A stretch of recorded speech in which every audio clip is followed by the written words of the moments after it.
నీ కొడుక్కి తల్లి ప్రేమ దక్కాలరా. నా కూతుర్ని చేసుకోవడం మీ అల్లుడికి ఇష్టమో కాదో తెలుసుకుని అప్పుడు నాతో మాట్లాడండి. నీకు స్నేహకి పెళ్లి చేయాలని అనుకుంటున్నాం. మీరు అనుని కన్నవాళ్లేనా? అనూహ్యని కన్న తల్లిదండ్రులం కాబట్టి ఈ నిర్ణయానికి వచ్చా.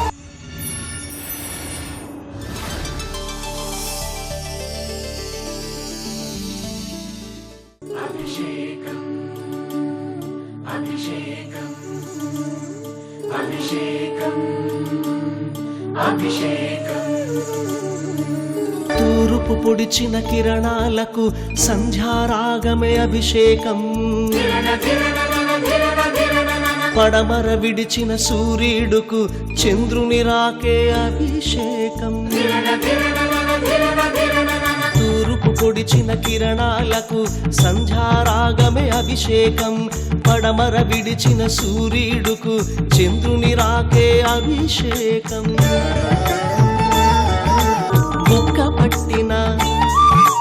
కుక్క పట్టిన బిడ్డ నోటికి తల్లిపాలే అభిషేకం. దృష్టికి కన్నే అభిషేకం, కంటికి చూపే అభిషేకం, మార్పుకి తీర్పే అభిషేకం. ప్రేమాభిషేకం, పుష్పాభిషేకం, శ్రేయాభిషేకం, అమృతాభిషేకం.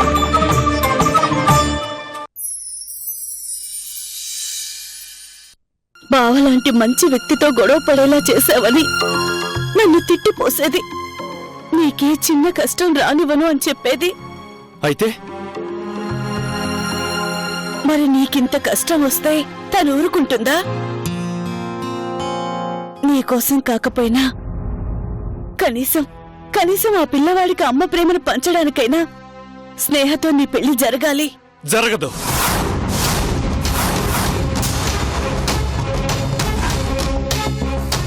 జరగదు. వాడికి అమ్మ కావాలో వద్దో నాకు తెలీదు.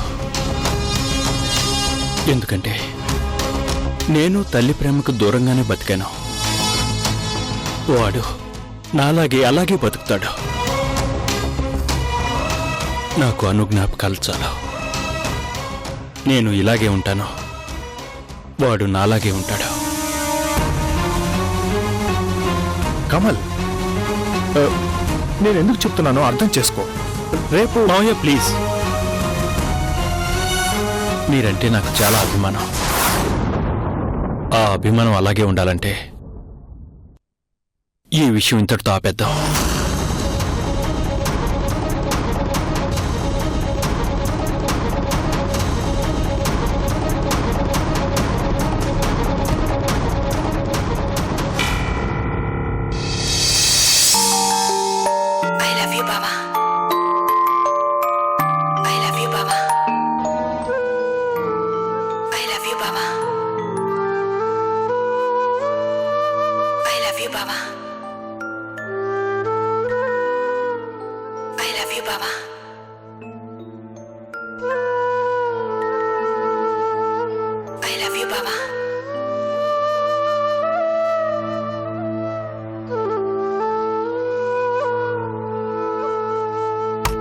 కమల్,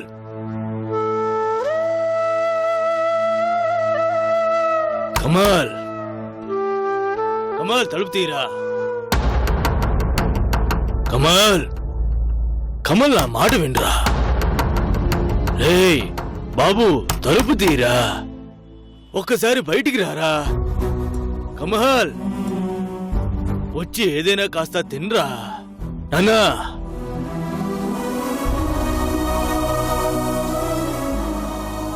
కమల్, కాస్త ఎంగిలి పడాలిరా. రా.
రా అన్నయ్య. ఎప్పుడు ఆ గదిలోనే కూర్చుంటే ఎలా చెప్పు?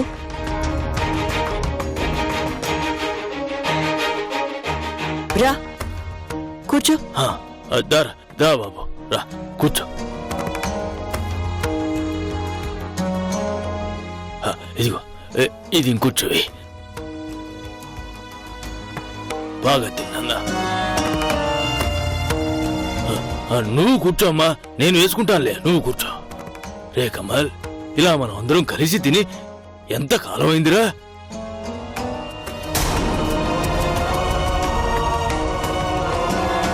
చూడు, తిండి లేక నీ మొహం ఎలా పీక్కుపోయిందో.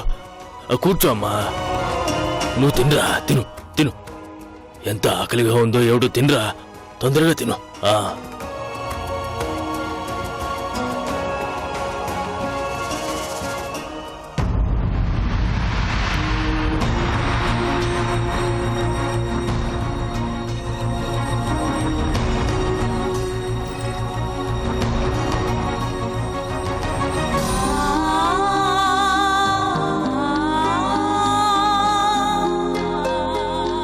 ముందు అన్నం కలపన్నయ్యా.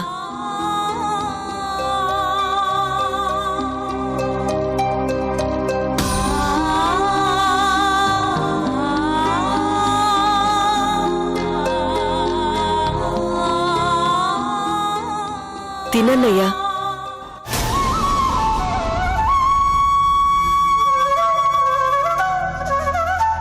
తినరా.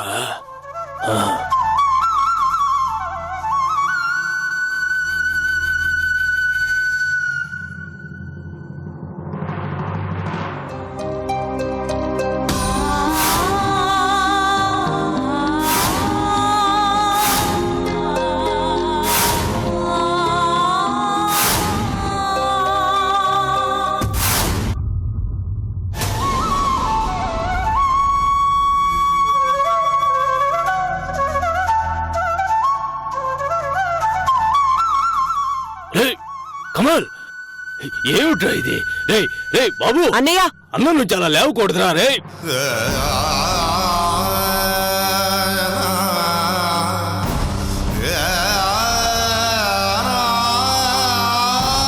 డాడీ,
కమల్,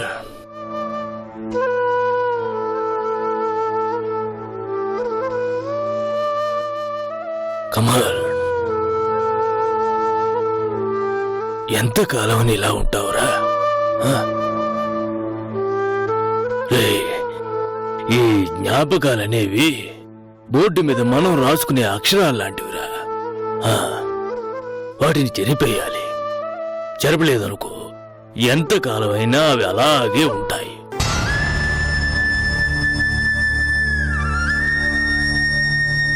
ఆ జ్ఞాపకాలు గడిచిన సంఘటనల్ని గుర్తు చేస్తూ ఉంటాయిరా. అందుకే చెరిపేయాలి.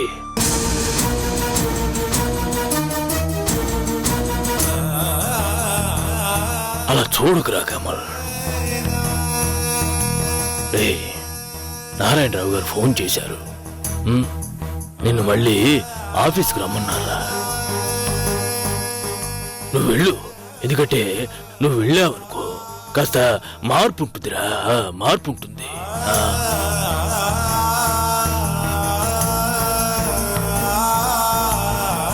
నాకే మార్పు అవసరం లేదు నాన్న. నేను నాలాగే ఉండాలి, ఇలాగే ఉంటాను. దయచేసి నన్ను బలవంతం చేయకండి. రే కమల్, రే కమల్.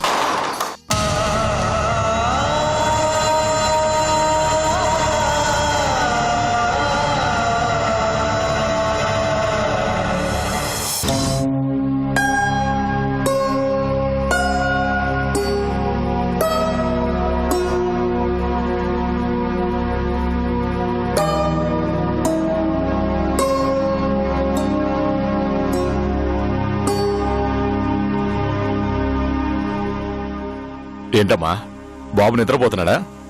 అవును డాడీ.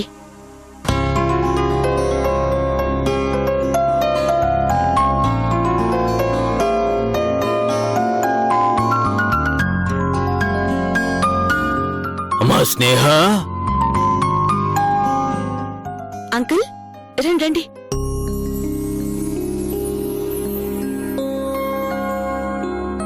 రండి వినయ్ గారు, కూర్చోండి. ఎలా ఉన్నారు? చావుకి దూరంగా, బ్రతుకొక నరకంగా ఏదో అలా ఉన్నాం అంటే ఉన్నాం అంతేలేండి. అదేంటండి అలా అన్నారు? అవును నారాయణరావు గారు, కోట్ల రూపాయల ఆస్తి చేజారిపోయినప్పుడు కూడా నేను భయపడలేదండి. ఏ ఆశయం కోసం అయితే నేను బ్రతికానో ఆ ఆశయం నాశనం అయిపోయినప్పుడు కూడా నేను కాస్త కూడా తొణకలేదు. కానీ ఇప్పుడు నా కొడుకు పడే బాధలు చూస్తుంటే నేను ఎందుకు బ్రతికి ఉన్నానా అని అనిపిస్తోంది. జీవితంలో ప్రతి ఒక్కరికి కష్ట నష్టాలు ఎదురవుతుంటాయండి. కానీ కొంతమందే వాటిని అధిగమించగలరు. నా కొడుకు కమల విషయానికి వస్తే వాడికి ధైర్యం లేక దిగులుతో ఆ ఇల్లు వదిలిపెట్టే రావడం లేదండి. నాకు చాలా బాధగా ఉందండి. మీరేం టెన్షన్ కావద్దు, కాలమే అన్నిటికీ సమాధానం చెబుతుంది. కానీ అంత ఓపిక నాకు లేదు నారాయణరావు గారు.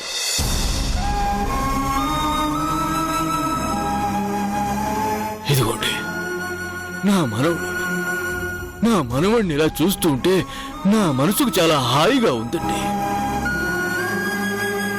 కానీ అక్కడ నా కొడుకుని చూస్తుంటేనే చాలా బాధగా ఉంది. నాకు సాయం చేయగలవా అమ్మా? ఏంటో చెప్పండి అంకుల్. కమల్ ఇప్పుడు ఎవరి మాట వినే పరిస్థితుల్లో లేడమ్మా. ఇదిగో వీడు, వాడి కొడుకు ఇక్కడ ఇన్ని రోజులు ఉన్నాడు అని చెప్పినా సరే వాడు పట్టించుకోవడం లేదు. వాడితో మాట్లాడి వాడిని ఆ ఇంటి నుంచి బయటికి తీసుకురాగలిగే శక్తి నీకు మాత్రమే ఉందని నాకు అనిపిస్తోందమ్మా. దయచేసి నా కొడుకుని నాకు తిరిగి అందించగలవా అమ్మా?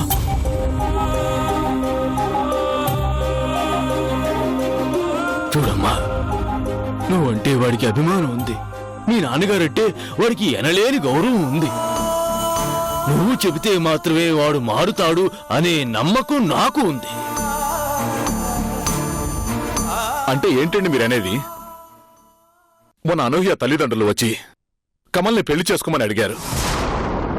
ఈరోజు మీరు ఇలా అంటున్నారు. నా కూతుర్నిచ్చి పెళ్లి చేస్తానని మీరు ఎలా అనుకుంటున్నారు?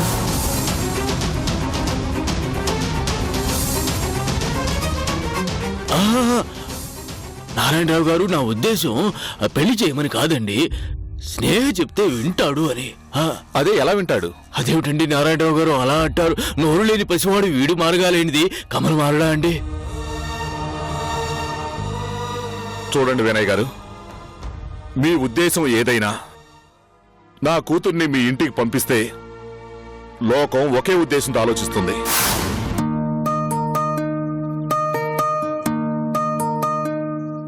కమల్కి పెళ్లి కాకపోయి ఉంటే ఖచ్చితంగా నా అల్లుడిని చేసుకుని ఉండేవాణ్ణి. కానీ నా కూతుర్ని చూస్తూ చూస్తూ రెండో పెళ్లి వాడికి ఇచ్చి చేయలేను. డాడీ, నువ్వు మాట్లాడకమ్మా. వినయ్ గారు, మీ మీద గౌరవంతో నేను ఒప్పుకున్నా. కమలు తన భార్యగా ఒప్పుకోడు. నేను పెళ్లి చేయమని అడగడం లేదండి. మా వాడి పరిస్థితిని చూసి సహాయం చేయమంటున్నాను. అలా చేసినా లోకం నానా రకాలుగా అనుకుంటుంది. ఇప్పటికే చాలా అయిందండి, చాలు, మమ్మల్ని క్షమించండి.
డాడీ,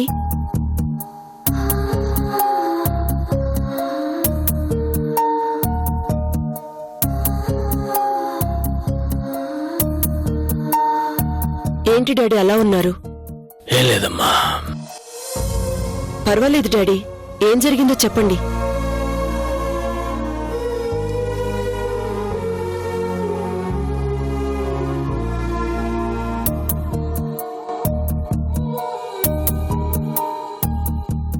నారాయణరావు గారితో మాట్లాడారా?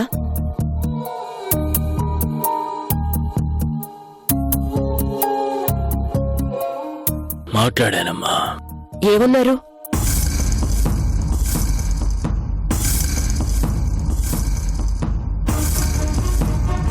డాడీ, ఏంటమ్మా? మీతో మాట్లాడచ్చా?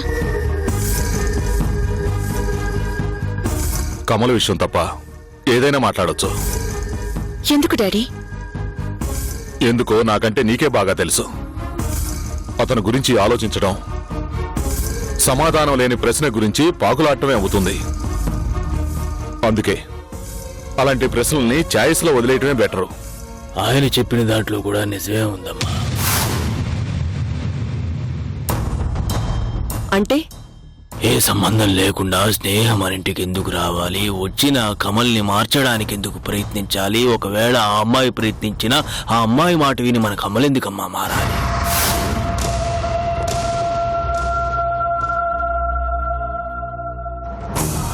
చాలా బాగా చెప్పారు డాడీ. కరెక్ట్, మీరు చెప్పింది చాలా కరెక్ట్.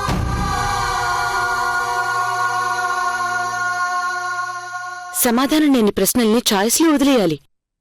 కాని సమాధానం చెప్పలేని ప్రశ్న ఒకటి మిమ్మల్ని అడగనా? మీ మాట వినకుండా ఎవర్నో ప్రేమించి మోసపోయి పిచ్చిదాన్లా మారి నన్ను ఎందుకు డాడీ వదిలేయకుండా కాపాడింట్లో పెట్టుకున్నారు?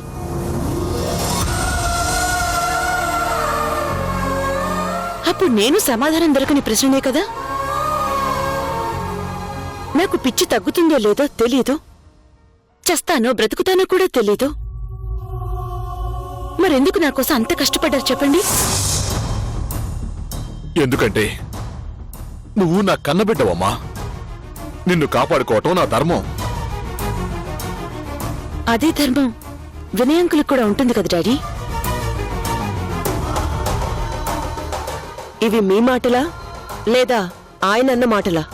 ఎవరంటే మాత్రం ఏముందమ్మా, ఎవరన్నా అన్నవన్నీ నిజాలే కదమ్మా. నేనేమో సాయం చేయమని కోరడానికి ఆయన దగ్గరకు వెళితే ఆయనేమో నేను పెళ్లి సంబంధం మాట్లాడడానికి వచ్చాను, అదే అడుగుతాను అనుకున్నాడు. అలా ఎలా అడుగుతాం డాడీ?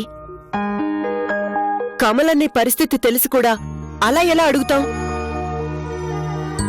ఎవరి మాట వినని తను స్నేహ చెప్తే వింటాడు, మన లోకంలోకి వస్తాడు అనే చిన్న ఆశ, అంతే కదా. మీరు మీ కూతుర్ని కాపాడుకోవడం కోసం ఆ రోజు కమల్ని ఎందుకు బ్రతిమాలారు? ఆ రోజు మీ పరిస్థితికి ఈ రోజు వినయ్ గారి పరిస్థితికి తేడా ఏంటి చెప్పండి డాడీ.